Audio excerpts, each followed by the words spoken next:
So yesterday's game, the Indianapolis Colts and the Houston Texans was not, fun to watch on either side. It was very stressful. From the Colts fans' perspective, we were worried about, like what is this team? Like what are we building? What is this franchise? We're just very emotional. I was, especially after the game. That's why one of the reasons why I waited to make the video today. Let me sit on it. Let me think about it a little bit before I actually made a video talking about it, so I didn't just throw nonsense out there. There were some positives to take from the game, and there were plenty of negatives, plenty of positives. Even if you're watching from a Texans perspective, you're up 20-3, and the Colts are coming back, and you're like, oh shit, there we go, good old Texans, we're back. But nonetheless, you guys held up. You guys held up your end, and we both played good defense in overtime, and that brings us to our first positive. The Indianapolis Colts had a good defense yesterday. They did a good defense out there. There were times where it really struggled, and it was bad. Kind of showed some similarities to Eberflus's at times. But there's optimism. There's a lot of optimistic vibes I got yesterday from the defense. Without Leonard in there, they allowed 20 points in a game where the offense had like 3 turnovers. The defense had to turn around quick, and those turnovers for the Texans, they had 14 points off of turnovers. And the defense, that's something to look at too and be happy about. And your best defensive player wasn't even out there. Now, I did get a little frustrated that Unique Ngakoue wasn't getting in there enough. Kwity Paye started to show up a little bit towards the end of the game. The defensive line was okay. Buckner and Stewart got in there a few times to stop the run. It's just, this team is so much more talented than to be coming out slow. The defense can't be playing defense all game like they did. They can't be continuing to make big plays, when the offense is constantly committing turnovers. And the offense is, it was scary yesterday. It was scary for majority of the game. Once they get past the 50-yard line, they couldn't do much. Once they get in the red zone, they couldn't do anything. The wildcat play was kind of ridiculous. I think just kind of just line up and let Jonathan Taylor, your player, just make a play instead of relying on trying to trick the Texans defense. Lovie Smith had the squad ready, and Davis Mills was ready. And when the offense had a turnover, that offense took advantage. And if you're gonna play good teams, very good teams. Maybe the Texans are a good team this year. They have some good pieces in place. Could they continue to play? I don't know.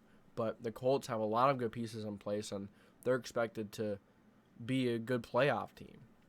If you're expected to be a good playoff team, your offense can't come out the way it did. Your defense, played good. Definitely had its drive, had its times where it struggled. But, the defense came through in the biggest moments. And that was nice to see. I feel like our defense came through in big moments last year very seldomly. And they did it multiple times. They rose up to the occasion multiple times. Last year, with a Matt Eberflus defense, teams would be able to drive, get 1 or 2 first downs, and take a lot of time off the clock. I'm not going to do that with Gus Bradley's defense. You're not going to be able to. Gus Bradley's defense doesn't allow you to drive. Gus Bradley's defense is with the concept of being okay of getting a turnover on downs or going 3 and out. Matt Eberflus's defense very seldomly did that. And you looked at the defense, they played well. I was pleased with the cornerbacks. They were okay. They had a decent day. Stephon Gilmore had a pretty good day. I was happy to see him having a good day. His team did bite on a few play actions, especially that flea flicker that ultimately went to Brandon Cooks. Davis Mills really had a good game yesterday. He had a decent game. There were a few times where he could have, maybe looked to throw in a different spot. But, Davis Mills was pretty good. For how talented this defense is, Davis Mills looked good. And I said going into that game, if you didn't get enough pressure on Mills, that he was going to tear a defense up, that he was going to play well. And he played well. He played well. And, he played well off the run, too. The run game was okay for the Texans. I just didn't like how, Dameon Pierce was breaking a few yards, and Burkhead, too. I would like to see the run defense get a little better because there were times where it was a little sketchy. But ultimately, they solidified and they played well when they needed to. So, the defense, I'm happy with. There's only so much a defense can do nowadays. And I know there's exceptions to everything, and I know your defense still has to play good if you want to win yourself games. But for how many times the offense gave up the ball, I know the defense allowed points off the turnovers, but there's only so much that they can stop. There's only so much that they can do when the league is such offensive driven. But the defensive line does need to come through a little better. The defensive line needs to get more pressure next week. You're going back into Jacksonville, and I would have liked to see this team actually have a little more pep in their step last week, coming out of Jacksonville last year with the loss in a scenario where, they just had to win, and they were in the playoffs, and they couldn't do it. So I was expecting this team to come out with a chip on their shoulder, and they really didn't. Kind of concerns me. You get knocked out of playoffs like that, and you're not going to come out with a chip on your shoulder. It kind of concerns me. Let's go to the offense now. So the offensive line did not play good in the first half. The offensive line was letting the pressure get to Matt Ryan. The offensive line was not... they were run blocking okay, but Jonathan Taylor was also making big plays. So they had many times where they weren't playing well.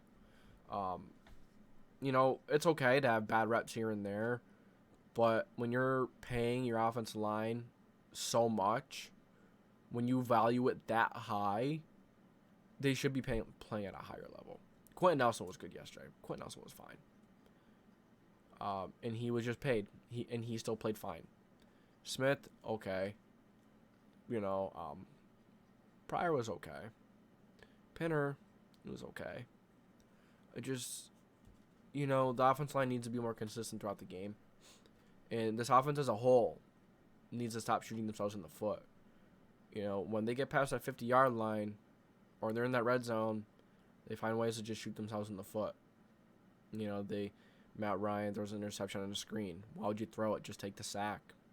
Just take the sack. If the guy's right in front of it, just take the sack. Maybe he didn't really see the guy there. Maybe he was just so hyper-focused on that, on throwing to the running back, because there's a rush coming at him. When you have 300-pound guys coming at you, you don't want to get yourself hit too hard. So, whatever, but maybe just throw it into the ground. Didn't do that. Should have just threw it into the ground. Fumble. He did fumble a few times, which is concerning. The offensive line didn't help, but when you fumble multiple times like that and give the defense those kind of chances. There's a lot of there were many botched snaps as well. There were like 3 or 4, and that's unacceptable. Ryan Kelly, you're one of the highest paid centers in the league, if not the highest. I don't remember if someone else got paid or not, but you better be able to snap the ball, and Matt Ryan better be able to take it. Not a good exchange between those two so far. So if you're going to pay him one of the highest, he better perform one of the highest. So let's go to the two guys that did have the good day. Pittman and Taylor, the two people that we expected to have good years. Two of our superstars. And they both showed up. Other than that, superstars didn't really show up. They did, but not like Pittman and Taylor did. You can't really, Quentin Nelson that you just can't really notice it as much sometimes because he's a guard. You're not going to. Tight ends had an okay day. Molly Cox had a good day. He caught some nice contested passes. Kylan Granson, on the other hand, he dropped a few passes. Not happy with that. He dropped one when they were driving in overtime, I believe it was. It was third down. No, it was second down, I believe, and just didn't get it. Just couldn't catch it to get an extra yard. And then the next play, Jonathan Taylor catches the ball and he's short 1 yard. The 1 yard difference. If he caught it and just got 1 yard, or, I think he would have gotten more. He would have pushed forward, fell forward. Maybe would have had that first down. The game would be a little different. Shoot, man. It's just, Alec Pierce dropped the ball. A rookie that we're excited about. And, before the game, I was talking smack on Philip Dorsett. Oh, Philip Dorsett is on the Texans. Can't wait to see him drop a touchdown. It was one of our guys, Alec Pierce, who dropped a touchdown. And Ashton Dulin dropped one too. Ashton Dulin, he's an interesting wide receiver. Towards the end of the game, he started playing really well. He caught a few nice passes, a few nice first downs. Was happy with that. Campbell caught a nice first down in a big-time moment. Dulin did drop a touchdown. Two drop touchdowns right there, at least 13 points. Those extra points, those field goals are not guaranteed, especially with Rodrigo Blankenship. Not going to call him Hot Rod because he's not getting that. He's not going to be called that from me anymore. I don't think Hot Rod is a kicker. There's a tweet here that I had that I wanted to keep. I exited out of it, but he was like 27 of 31 and 40-plus yard field goals. Ever since he's been, since 2019, when the 2019 season started, the Colts had the 6th worst field goal percentage. And since 2019, since after it, it's been like 4% better, 80%, and that's not good. I know Badgley missed a few last year, but Badgley made long field goals consistently at times. Rodrigo Blankenship has never been consistent in kicking field goals. His first year, he was good. That was it. His second year, he was injured. Even before that, even in his first year, in that Bills playoff game, you miss a field goal, and that was a difference. That was a difference. In the Rams game, he missed a field goal, which would have made it. I believe it was a one-possession game. It was a close game. They were trying to come back. What else is new? It sounds familiar, right? He misses it, which ultimately kind of put the dagger in the coffin, the nail in the coffin. And then the Ravens game last year as well. Missed a field goal there, and that would have ended the game. That would have most likely put the Colts over the top. And it's just ridiculous. You got to move on. You can't have a kicker in the NFL be your starter when he can't kick from 42 to win a game. I'm not saying that it's his fault. It's entirely his fault. But he didn't do his part. I get it. The team played like shit majority of the game. But in the comeback effort, he didn't do his part. It shouldn't have been an issue to begin with if Pierce got his touchdown, Dulin caught the touchdown, maybe Ryan didn't throw the interception on the screen, didn't botch the snap a few times. Those were a few times that you could have had a field goal, but you didn't. At least a field goal. So I'm happy with Jonathan Taylor. He looked like the Jonathan Taylor we know. Pittman, he looked good. He's really the only receiving guy that proved to be reliable that game, and he's the only guy that we really thought could consistently be a good target. And thank God we have him. If we didn't have Pittman, I didn't want to think about it. Let's just move on. Last thing, Frank Reich. I see a lot of people are calling for his job, and I got to this point last year as well, but I was emotional after that Jaguars game. I didn't wait, but at the end of the day, this team is continuously, even with different quarterbacks every year. They did it with Phillip Rivers. They did it with Andrew Luck. They did it with Jacoby Brissett. They did it with Carson Wentz. They shot themselves in the foot, and every single year they've had these small mistakes that just amount to be the ultimate reason why we lose the game. Ultimately, to the reason why we can't consistently beat good teams. This team didn't come out strong, obviously. 20-3, yeah, that's an absolute phenomenal start to the Texans, to playing the Texans. It's just, where is this franchise going right now?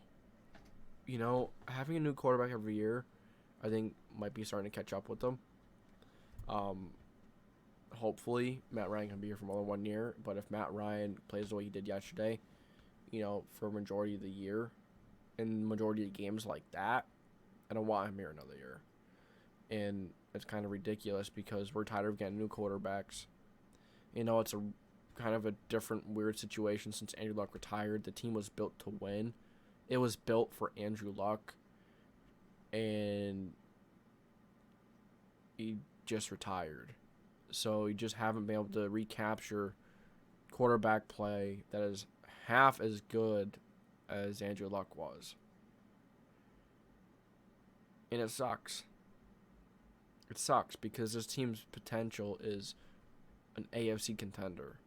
But when you go out and you play like that, you go out and you put out another embarrassing performance, you're not. You're not. You're proud. You know, if the Colts play like this all year, I don't even know if they win 6-7 games, honestly. You know, I think they will get better. But then, you know, back to the Frank Reich situation, just get the team ready. You know what? Let Matt Ryan call the plays, please. You know, I think Matt Ryan has a better shot of, you know, he's there, he sees the field. You know, I think Matt Ryan should be calling the plays. And Frank Reich's job, if we go into Jacksonville looking the same way we did, Frank Reich's going to be on the hot seat. He better be put in the hot seat if we come out and we play the same way we did. Because if we do, it's going to be embarrassing once again. And that's not what this franchise is. This franchise has never had embarrassing losses like this.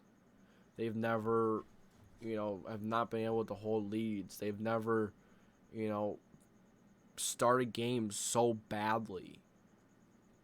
Right now, there's no stability at the quarterback position. There's no consistency at the coaching position. And quite frankly, no pun intended, I think I've had enough of Frank Reich. I think I've about had my limit. You know, I know it's not all Frank Reich, but at the end of the day, you have new players, and they're still making the same little mistakes, which add up to the reason why we lose. Missed field goals. You know, that's not all Frank's fault. But turnovers, snaps, you know, where's this technically sound team that we were expecting? Where's this flashy team that we were expecting? It's nowhere to be found. Nowhere. So that's my game recap for the Indianapolis Colts. You know, Davis Mills looked good. Texans looked okay. You know, Texans might be better. You know, they definitely are better. But are they maybe better than we think? Maybe. But if something doesn't change now, like if something doesn't change on the field soon, there may need to be bigger changes made than just the players. You know, there may need to be some coaching changes made. I hate to say it. You know, I like Ballard. I know a lot of people don't agree with paying Big Q $60 million, but at the end of the day, Big Q is a Hall of Fame guard. You know, how many players have came into the league? You know, there's only one other player that got 3 All-Pro selections his first 3 years. You know, and you know who that was? That was Barry Sanders. And, you know, he's 4 Pro Bowls, even though he was hurt last year. Didn't play at his best. Still made a Pro Bowl. He's still a Pro Bowler when he's not at his best. what does that tell you? You know, when healthy, he's the best guard in the NFL history. He's gonna he's gonna make a name for himself. He's gonna give people a reason to talk about him for being the best guard in history one day. He's a future Hall of Famer. Sometimes you have to pay some. No, there's an exception to all rules. I get it. It's a non-premium position, but Nelson, he's special. Ever since he got here, the offensive line has been different.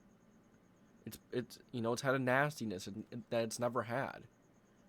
It's had an attitude that it's never had. We've never seen an offensive line like this. So appreciate Quentin Nelson, because a lot of people tend to not appreciate what you have, and then when it's gone, that's when you miss it. That's when you realize that you had something great, when you had something good. So, careful what you wish for. $20 million is a lot for a guard, but he's a future Hall of Famer. Three-time All-Pro selection, 4-time Pro Bowl selections, 4 Pro Bowl selections. So, you guys let me know what you think about this game. Do you think Frank Reich should be in the hot seat now? I think it should start getting a little warm. I think his seat should be getting a little warm. I think he should start being, not worrying, but getting to the point where he needs to string together a full season of good coaching, not just 2 or 3 games in a row, and then they're reset on, oh, he's a good coach. Oh, he's a good coach. No, I want to see him coach well the rest of the way. If he has 2 or 3 games like today, 2 or 3 games where he just has more questionable play calls, all that stuff, I want him out, because then you can't trust him. So that's all I got for you guys today. Thank you for tuning into the JDW Sports Talk Show. As I've said, this video came out today because I tried keeping my emotions on the side. I tried letting them calm down, and I think I did a much better job today than I would have yesterday with the emotions running high. So you guys let me know what you think. Thank you for tuning into the JDW Sports Talk Show, where every fan's welcome. This is JDW, signing off.